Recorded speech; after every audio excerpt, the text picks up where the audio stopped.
नमस्कार दोस्तों, लक्ष्मीकांत की 57th वीडियो में आपका स्वागत है। क्या क्या चीजें यहाँ पे डिस्कस करने वाले हैं। पहला, डिस्ट्रीब्यूशन ऑफ एग्जीक्यूटिव पावर्स। दूसरा, obligation of states and the centre.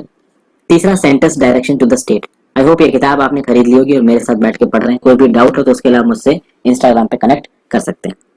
शुरुआत में यहाँ पे कैसे शुरुआत की गई है, देखिए पार्ट 11 ऑफ द कॉन्स्टिट्यूशन में फ्रॉम 256 टू 263 ये आर्टिकल्स किसके साथ डील करते हैं, administrative relations between the centre and states.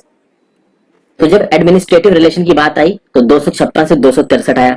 वहीं पे एग्जीक्यूटिव पावर्स की जब बात आती है दोस्तों और सेंटर और स्टेट के बीच के रिलेशन की बात आती है तो आर्टिकल 245 से लेके आर्टिकल 255 भी आपके लिए काफी इंपॉर्टेंट हो जाता है। और इसी आर्टिकल 245 से लेके 255 को हम लोग देखेंगे। एग्जैक्ट आर्टिकल का जो टेक्स्ट होता है आपकी किताब में दिया हुआ, आप किताब अपने साथ सामने रख लीजिए, मैं आपको यहाँ पे ओरली भी समझाऊंगा। तो उसमेमें इससे रिलेटेड कुछ चीजें लिखी हुई हैं। आप एक बेसिक आइडिया अपने दिमाग में रखिए कि आर्टिकल 245 से 255, 256 से लेकर 263 में क्या आ रहा है। एग्जैक्ट आर्टिकल आपको रटने की फिलहाल जरूरत नहीं है अनटिल अनलेस इससे रिलेटेड कोई आर्टिकल बहुत ज्यादा न्यूज में रहा हो। ठीक है, तो चलिए शुरू करते हैं। अगर आप सेंटर के एग्जीक्यूटिव पावर की बात करो, सेंटर मतलब सेंट्रल गवर्नमेंट की एग्जीक्यूटिव पावर की बात करो और स्टेट गवर्नमेंट की एग्जीक्यूटिव पावर की बात करो, तो ऑब्वियसली बहुत लॉजिकली इस बात को हम लोग कह सकते हैं कि जिस तरीके से उनकी लेजिस्लेटिव ताकतों को बांटा गया है वैसे उनकी एग्जीक्यूटिव ताकतों को बांटा जाएगा। तो जिन फील्ड्स में उनको लेजिस्लेटिव लॉ बनाने की ताकत दी है हमारे संविधान में, उसी फील्ड में एग्जीक्यूटिव पावर भी उनके पास रहेगी। देखिए लेजिस्लेचर और एग्जीक्यूटिव में फर्क क्या होता है। लेजिस्लेचर एक जगह पे बैठ के डिस्कशन करके वोटिंग वाला करके एक नियम कानून को बनाता है और एग्जीक्यूटिव उस नियम कानून को इंप्लीमेंट करता है। तो जब आप डिस्ट्रिक्ट मजिस्ट्रेट या फिर सुपरिटेंडेंट ऑफ पुलिस बन के जाओगे किसी एक डिस्ट्रिक्ट में तो आप एग्जीक्यूटिव के पार्ट होगे, क्योंकि बहुत हद तक आप बनाई हुई चीजों को, डिसीजन ली हुई चीजों को नीचे की बेसिस पे इंप्लीमेंट कर रहे होगे। ठीक है, अगर बात की जाए सेंटर की, सेंटर मतलब यहाँ पे पार्लियामेंट है। अब देखिए पार्लियामेंट तो एक लेजिस्लेटिव बॉडी हो गई, वो नियम कानून बनाएगी। उस नियम कानून को इंप्लीमेंट कौन करेगा, एग्जीक्यूटिव। एग्जीक्यूटिव कौन है, council of ministers led by prime minister. तो भैया सेंटर की एग्जीक्यूटिव पावर पूरे देश में लगती है। अब यहाँ पे बात है कि भैया सेंटर की एग्जीक्यूटिव पावर पूरे देश में लगेगी, ये तो लॉजिकल चीज है। कहाँ कहाँ पे लगेगी, उन मैटर्स पे लगेगी जिसके ऊपर पार्लियामेंट के पास ताकत है एक्सक्लूसिव पावर ऑफ लेजिस्लेशन के। तो यूनियन लिस्ट में जितने भी मैटर्स होते हैं उनके ऊपर नियम कानून बनाने की पूरी ताकत है पार्लियामेंट के पास। तो ऑब्वियस सी बात है यूनियन लिस्ट से रिलेटेड अगर कोई एग्जीक्यूटिव डिसीजन होगा तो उसकी ताकत भी होगी सेंटर के पास। ओके, एक तो ये बात हो गई। अभी नेचुरल चीज ये है कि आपके दिमाग में एक बात आई होगी कि देखिए सर पार्लियामेंट की जो एग्जीक्यूटिव पावर है वो यूनियन लिस्ट तक तो जा रही है, तो पार्लियामेंट की एग्जीक्यूटिव पावर अगर कॉन्करेंट लिस्ट पे पार्लियामेंट कोई नियम कानून बनाता है वहां पे भी जाएगी। कॉन्करेंट लिस्ट के ऊपर किसके पास एग्जीक्यूटिव पावर, इस पे मैं थोड़ी देर में आता हूँ। सबसे पहले हमने देखा सेंटर के पास एग्जीक्यूटिव पावर कहाँ कहाँ पे, यूनियन लिस्ट पे जो भी पार्लियामेंट ने नियम कानून बनाया उसके ऊपर है। ठीक है, फिर to the exercise of rights, authority and jurisdiction conferred on it by any treaty और एग्रीमेंट। किसी भी स्टेट गवर्नमेंट के साथ कोई ट्रीटी हुई है या उस स्टेट गवर्नमेंट में काम करने वाली किसी बॉडी के साथ कोई ट्रीटी हुई है, इंटरनेशनल कोई ट्रीटी हुआ है, कोई एग्रीमेंट हुआ है, तो उससे रिलेटेड चीजों को एक्सरसाइज करने के लिए जो एग्जीक्यूटिव अथॉरिटी है वो आपकी सेंटर के पास है। एक तो ये बात हो गई। ओके, फिर भाई अगर आप स्टेट्स की बात करते हो तो स्टेट के पास एग्जीक्यूटिव पावर कहाँ कहाँ पे होगी, इस चीज को गेस करना ज्यादा मुश्किल नहीं है। तो सेंटर की एग्जीक्यूटिव पावर बहुत आसान है, इसी तरीके से स्टेट की एग्जीक्यूटिव पावर, भाई यार स्टेट लिस्ट में जो सब्जेक्ट्स हैं उसके ऊपर जो भी नियम कानून बने हैं उन नियम कानून को जो इंप्लीमेंट करना है वो स्टेट गवर्नमेंट करेगी और इंप्लीमेंट करने के लिए एग्जीक्यूटिव पावर किसके पास पहुंच जाएगी, स्टेट के पास। तो सिंपली यूनियन लिस्ट में पार्लियामेंट ने जो भी नियम कानून बनाया उसकी एग्जीक्यूटिव पावर सेंटर के पास, स्टेट लिस्ट में स्टेट की गवर्नमेंट ने जो भी नियम कानून बनाया उसकी एग्जीक्यूटिव पावर स्टेट गवर्नमेंट के पास। सवाल उठता है कॉन्करेंट लिस्ट का। कॉन्करेंट लिस्ट में जो भी सब्जेक्ट्स हैं उसके ऊपर स्टेट गवर्नमेंट भी नियम कानून बना सकता है, सेंट्रल गवर्नमेंट भी नियम कानून बना सकता है। तो मान लीजिए कि कॉन्करेंट लिस्ट की जो सब्जेक्ट्स हैं, जो मैटर्स, उसके ऊपर स्टेट गवर्नमेंट ने कोई नियम कानून बना दिया। तो अगर स्टेट गवर्नमेंट ने नियम कानून बनाया है तो इंप्लीमेंट करने का यानी कि एग्जीक्यूटिव पावर किसके पास आ जाएगी, स्टेट गवर्नमेंट के पास। लेकिन मान लीजिए कॉन्करेंट लिस्ट के किसी मैटर पे मान लीजिए पार्लियामेंट ने नियम कानून बना दिया, पार्लियामेंट ने एक लॉ बना दिया, तो पार्लियामेंट के बनाए हुए लॉ को इंप्लीमेंट करने की एग्जीक्यूटिव ताकत किसके पास आएगी, सेंटर के पास नहीं, स्टेट गवर्नमेंट के पास। तो भैया बाय डिफॉल्ट अगर आप बात करो तो कॉन्करेंट लिस्ट के अंदर जो भी मैटर्स दे रखे हैं उन मैटर्स के ऊपर चाहे स्टेट गवर्नमेंट लॉ बनाए और चाहे पार्लियामेंट लॉ बनाए, दोनों लॉज को इंप्लीमेंट करने की ताकत यानी एग्जीक्यूटिव ताकत, जो भी मैटर्स आते हैं कॉन्करेंट लिस्ट के अंदर, उसकी किसके पास चली जाएगी? बाय डिफॉल्ट स्टेट गवर्नमेंट के पास। लेकिन अगर पार्लियामेंट कॉन्स्टिट्यूशन में संविधान करती है या पार्लियामेंट कॉन्करेंट लिस्ट का किसी सब्जेक्ट के ऊपर नियम कानून बनाते वक्त स्पेसिफिकली ये बोलती है कि ये जो नियम कानून बना है इस कॉन्करेंट लिस्ट के इस पर्टिकुलर मैटर पे, इसकी एग्जीक्यूटिव पावर स्टेट गवर्नमेंट के पास ना रह के सेंटर के पास रहेगी, तो भाई एग्जीक्यूटिव पावर सेंटर के पास चली जाएगी। यानी बाय डिफॉल्ट कॉन्करेंट लिस्ट में जितने भी मैटर्स हैं, नियम कानून कोई भी बनाए, चाहे वो स्टेट गवर्नमेंट बनाए चाहे पार्लियामेंट बनाए, उसकी एग्जीक्यूटिव पावर स्टेट गवर्नमेंट के पास है। लेकिन किसी नियम कानून को बनाते वक्त या फिर संविधान में संशोधन करके, कॉन्स्टिट्यूशन में अमेंडमेंट करके, पार्लियामेंट स्पेसिफिकली ये बोलती है कि भैया इस पर्टिकुलर मैटर में एग्जीक्यूटिव पावर सेंटर के पास रहेगी, तो सेंटर के पास रहेगी। यहां पे अभी भी मैं आपसे बोलूंगा, उन लोगों को मेरी बातें समझ में नहीं आएंगी जिनको लेजिस्लेचर और एग्जीक्यूटिव के बीच का फर्क नहीं पता है। लेजिस्लेचर सिर्फ नियम कानून बनाता है और उन नियम कानूनों को लागू करने की ताकत एग्जीक्यूटिव के पास होती है। ओके, एग्जीक्यूटिव में अभी के लिए आपके सेंट्रल काउंसिल ऑफ मिनिस्टर्स हो गए। ओके, वो तो सेंट्रल लेवल पे हो गए। जितने भी जो गवर्नमेंट में एम्प्लॉयज होते हैं वो क्या करते हैं? वो गवर्नमेंट की पॉलिसीज को इंप्लीमेंट करते हैं। अब जैसे कि आप इनकम टैक्स डिपार्टमेंट की बात कर लो, तो इनकम टैक्स एक्ट के हिसाब से इनकम टैक्स डिपार्टमेंट काम करता है। जीएसटी डिपार्टमेंट जीएसटी एक्ट के हिसाब से काम करता था। पहले सर्विस टैक्स एक्ट था, सेंट्रल साइज एक्ट था। कस्टम्स डिपार्टमेंट कस्टम्स एक्ट के हिसाब से काम करता है। सबके एक्ट बने हुए। इस एक्ट को किसने बनाया है? पार्लियामेंट ने बनाया है। तो पार्लियामेंट क्या है? लेजिस्लेचर है। Lok Sabha, Rajya Sabha, this is legislature. इसको इंप्लीमेंट कौन करेगा? ये गवर्नमेंट के डिपार्टमेंट्स करेंगे। ये गवर्नमेंट के डिपार्टमेंट्स किसके कंट्रोल के अंदर में रहते हैं भैया? Central council of ministers. मतलब ऊपर जो, अब आप जैसे फॉर एग्जांपल मैं आपको एग्जांपल देता हूं, अगर आप कस्टम्स की बात कर लो तो कस्टम्स के ऊपर बाप कौन बैठा है? बाप है आपका central board of indirect taxes and customs. उसका एक सेंट्रलाइज्ड बोर्ड है। उस बोर्ड में लोग बैठते हैं, ठीक है। उस सेंट्रल बोर्ड और जो बोर्ड है आपका central board of indirect taxes and customs का, उसका जो चेयरमैन होगा, बहुत इंपॉर्टेंट आदमी होगा। वो चेयरमैन किसको रिपोर्ट करेगा? फाइनेंस सेक्रेटरी को। फाइनेंस सेक्रेटरी किसको रिपोर्ट करेगा? फाइनेंस मिनिस्टर को। फाइनेंस मिनिस्टर किसको रिपोर्ट करेगा? प्राइम मिनिस्टर को। ये पूरी चेन बनती नजर आ रही है दोस्तों, और हर डिपार्टमेंट में ये चेन बनती है। उसी तरीके से इनकम टैक्स डिपार्टमेंट के ऊपर भी एक बोर्ड है जिसमें सबसे सीनियर मेंबर्स बैठते हैं इनकम टैक्स डिपार्टमेंट के। उस बोर्ड का चेयरमैन होता है। वो चेयरमैन किसको रिपोर्ट करेगा? फाइनेंस सेक्रेटरी को। फाइनेंस सेक्रेटरी किसको रिपोर्ट करेगा? निर्मला सीतारमण जी को, क्योंकि वो फाइनेंस मिनिस्टर है। वो किसको रिपोर्ट करेंगे? नरेंद्र मोदी जी को, क्योंकि वो प्राइम मिनिस्टर है। तो ये हायरार्की दिख रही है आपको। तो कुल मिला के जितने भी गवर्नमेंट डिपार्टमेंट्स, मैं भी सेंटर के एग्जांपल से समझा रहा हूं, ये जितने भी गवर्नमेंट डिपार्टमेंट्स आपको चारों तरफ दिख रहे हैं, ये किसके अंदर काम कर रहे हैं? सरकार के अंदर। सरकार किसके है? जो मेजोरिटी पार्टी है। मेजोरिटी पार्टी में इसमें कौन डोमिनेंट है? Council of ministers. कौन दिग्गज नेता है? नरेंद्र मोदी जी। तो वो चला रहे हैं सरकार। ये हो गई गवर्नमेंट, जो भाई मेजोरिटी में बैठे हैं उनके भी लीडर्स। और एक होता है लेजिस्लेचर। अब लेजिस्लेचर में लोकसभा में बतेरी पार्टियां हैं, तो बहुजन समाजवादी पार्टी के भी एमपी हैं, समाजवादी पार्टी के भी एमपी हैं, बीजेपी के भी हैं, कांग्रेस के भी हैं। ओके, अब आप समझ ही गए मेरे ख्याल से लेजिस्लेचर और एग्जीक्यूटिव का फर्क। लेजिस्लेचर नियम कानून को बनाता है, तो लेजिस्लेटिव पावर्स का जो डिवीजन है, कैसे लेजिस्लेटिव पावर्स को एक्सरसाइज करना है, वो पहले की वीडियो में बताया। एग्जीक्यूटिव पावर सेंटर और स्टेट्स की कैसे काम करती है, वो यहाँ पे बताया मैंने आपको। ओके, अब चलते हैं हम लोग आगे। यहां पे हम बात करेंगे obligation of centre and states की। आप अपने लक्ष्मीकांत की किताब अगर आपने खोली तो वहां पे obligation of states and centres की बात की गई। देखिए, जब स्टेट की एग्जीक्यूटिव पावर की बात होती है तो कॉन्स्टिट्यूशन ने 2 रुकावटें लगाई हैं स्टेट की एग्जीक्यूटिव पावर के ऊपर, और ये रुकावटें कुछ ऐसी हैं कि सेंटर को एक लिमिट से ज्यादा एग्जीक्यूटिव ताकत मिल जाती है। लेजिस्लेटिव फील्ड से ज्यादा सेंटर एग्जीक्यूटिव फील्ड में डोमिनेट हो जाता है।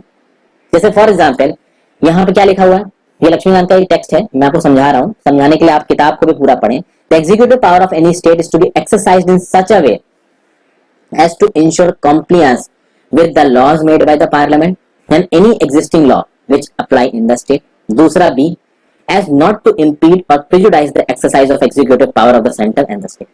मतलब कि साफ साफ संविधान बोल रहा है हर स्टेट को कि भैया आप अपनी एग्जीक्यूटिव पावर को कुछ इस तरीके से एक्सरसाइज करोगे कि भैया पार्लियामेंट के द्वारा बनाए गए नियम का कंप्लायंस हो, और अगर स्टेट गवर्नमेंट ने कोई नियम कानून बनाया है तो भाई उसका भी कंप्लायंस हो।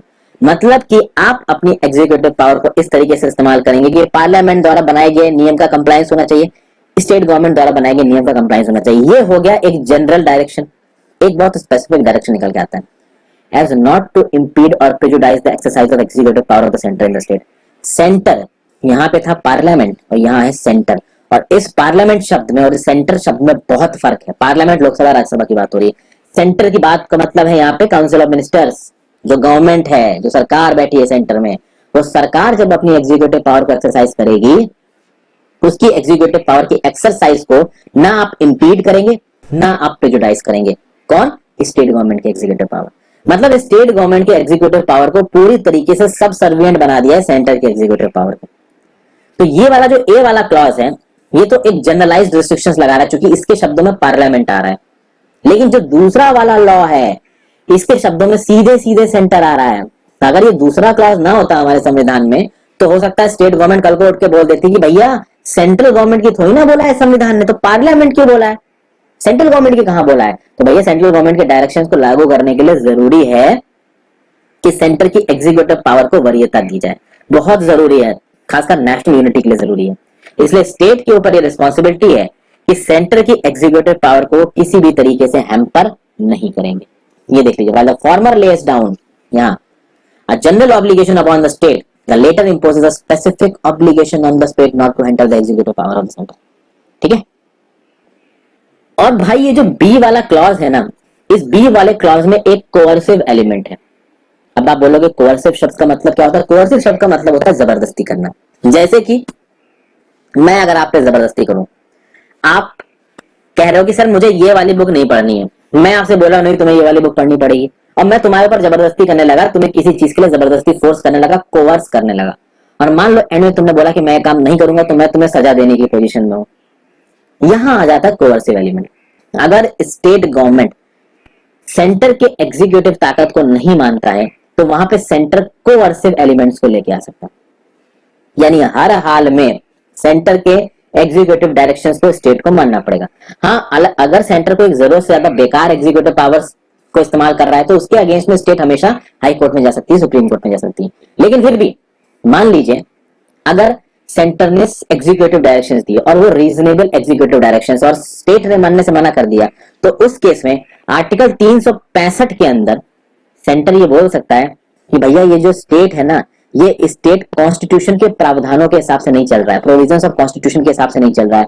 और चूंकि ये प्रोविजंस ऑफ द कॉन्स्टिट्यूशन के हिसाब से नहीं चल रहा है, 356 के अंदर हम यहाँ पे प्रेसिडेंट रूल लगा रहे हैं। मतलब अगर स्टेट गवर्नमेंट ने सेंटर के एग्जीक्यूटिव डायरेक्शंस को नहीं माना, तो वहां पे प्रेसिडेंट रूल लग सकता है। अब बात यह है कि इस आर्टिकल 365 का बहुत गलत प्रयोग किया है सेंट्रल गवर्नमेंट ने बहुत बार, और इसके चलते ही कई बार 356 लगाया गया है अलग अलग स्टेट्स में, जो लीगली जो लोगों के द्वारा इलेक्ट की हुई गवर्नमेंट, उसको जबरदस्ती के लिए हटाया गया है। पर यह चीज गलत है, ठीक है ना। यहाँ पे सेंटर के ऊपर एक मॉरल रिस्पॉन्सिबिलिटी बैठती कि जहां पे भी वो आर्टिकल 365 और आर्टिकल 356 जैसे कड़ों चीजों का इस्तेमाल कर रहे हैं, वहां पे एक मॉरल और एथिकल एलिमेंट लेके आए।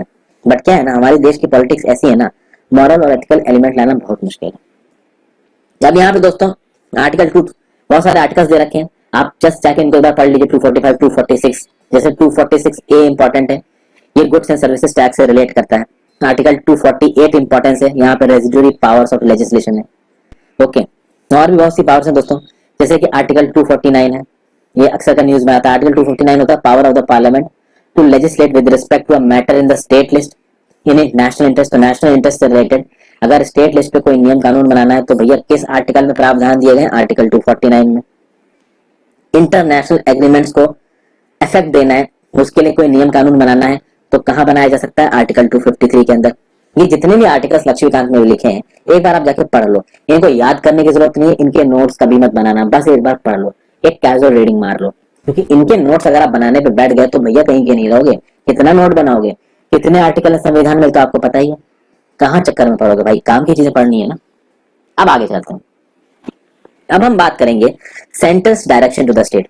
सेंटर कौन कौन से केस में डायरेक्शंस प्रोवाइड कर सकता है स्टेट गवर्नमेंट को, ये एक बहुत इंपॉर्टेंट चीज है, ये एक बहुत इंपॉर्टेंट सवाल है।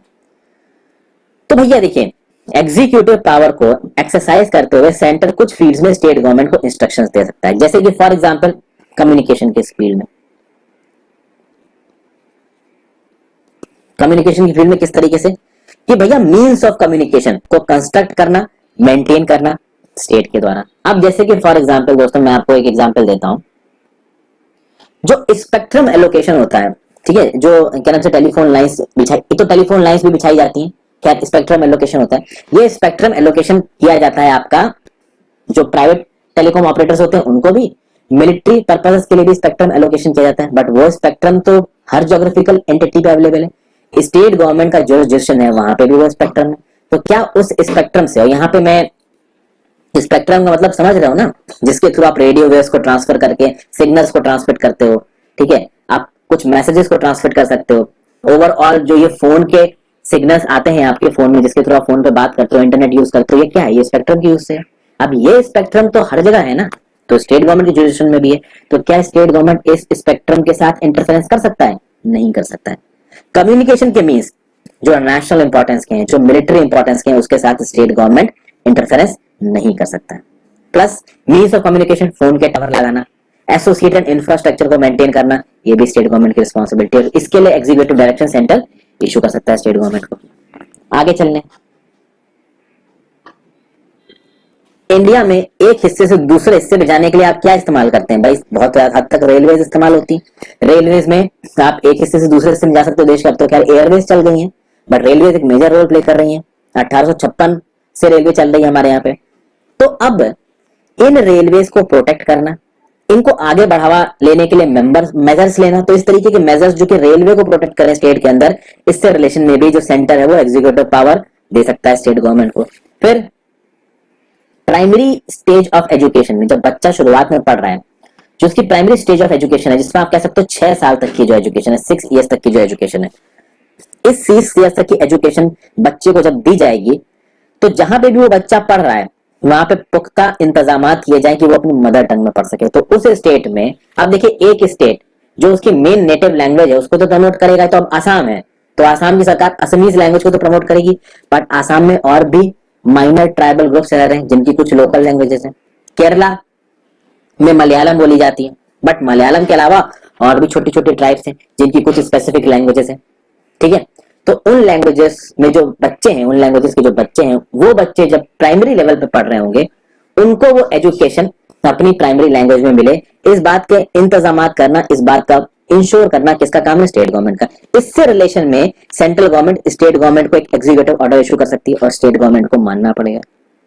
उस स्टेट में जो भी शेड्यूल ट्राइब्स हैं उनके वेलफेयर के लिए भी जो सेंट्रल गवर्नमेंट है वो स्टेट गवर्नमेंट को ऑर्डर इशू कर सकती है, ठीक है। और इन सारी चीजों में भी जो कि मैंने अभी आपको बताई है, इसमें भी आर्टिकल 365 वाला कोर्सिव सैंक्शन आता है। मतलब कि इन फील्ड्स में अगर सेंट्रल गवर्नमेंट ने स्टेट गवर्नमेंट को कोई ऑर्डर इशू किया और स्टेट गवर्नमेंट ने नहीं माना, तो उस केस में central government violation of the constitution बोल के स्टेट गवर्नमेंट को सस्पेंड करके प्रेसिडेंट रूल लगा सकता है आर्टिकल 356 के अंदर, जहां की पूरी ताकत गवर्नर के पास आ जाएगी। गवर्नर प्रेसिडेंट के एजेंट की तरह काम करेगा, इनफैक्ट सेंट्रल गवर्नमेंट के एजेंट की तरह काम करेगा।